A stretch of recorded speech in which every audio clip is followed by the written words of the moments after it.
Ziarah adalah salah satu cara terbaik untuk menghubungkan semula tali persaudaraan yang mungkin terputus akibat kesibukan hidup. Melalui ziarah, kita dapat bertanya khabar, berkongsi cerita dan memberikan sokongan kepada keluarga dan sahabat handai yang kita ziarahi.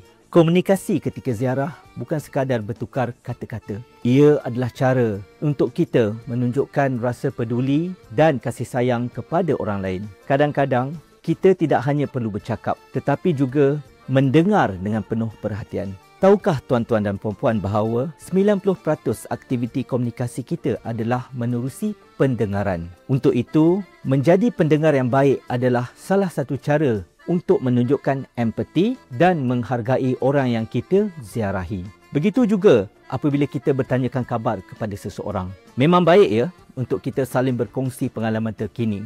Namun, saya perlu ingatkan, kita perlu berhati-hati dalam menanyakan hal-hal yang mungkin sensitif bagi tuan rumah atau sahabat handai yang kita ziarahi.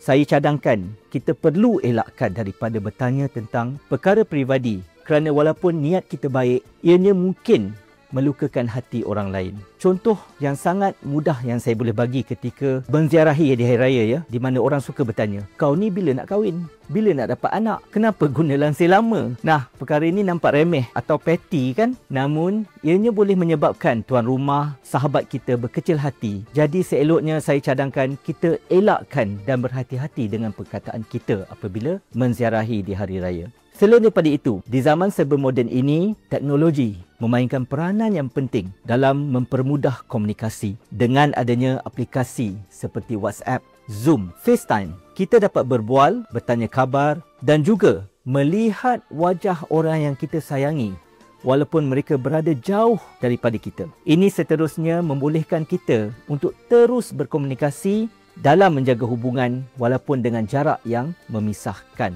Meskipun teknologi memudahkan komunikasi, ianya tidak boleh secara total menggantikan sentuhan pertemuan bersemuka yang penuh makna. Oleh itu, balance is the most important thing. Kita harus bijak menggunakan teknologi untuk melengkapi, bukan menggantikan pertemuan fizikal yang sangat penting dalam merapatkan silaturahim sesama kita. Kita juga perlu meningkatkan kualiti komunikasi dalam ziarah. Lebih daripada sekadar bertanya khabar, kita boleh mengambil peluang ini untuk lebih memahami keadaan dan perasaan orang yang kita ziarahi.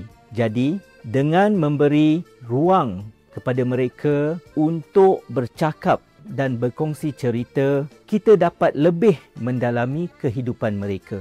Selain ziarah menziarahi, teknologi juga secara jelas mengubah lanskap komunikasi kita pada hari ini. Tidak lama dahulu, tahun 80-an ataupun 90-an, kita sering menggunakan kad ucapan hari raya untuk menghantar dan menerima. Kita membuat panggilan telefon.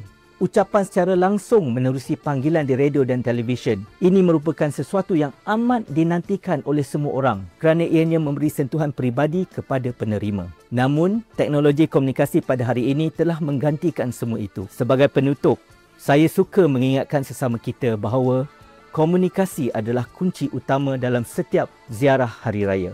Ia bukan hanya tentang bercakap, tetapi lebih kepada bagaimana kita saling mendengar dan memahami antara satu sama lain. Dengan adanya teknologi kita dapat menjaga hubungan yang jauh dengan lebih mudah. Namun, pertemuan bersemuka tetap memberi kesan yang lebih mendalam.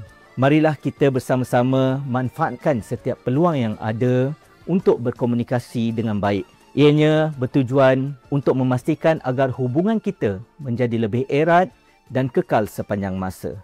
Saya mengucapkan terima kasih atas perhatian anda dan selamat Hari Raya Aidilfitri.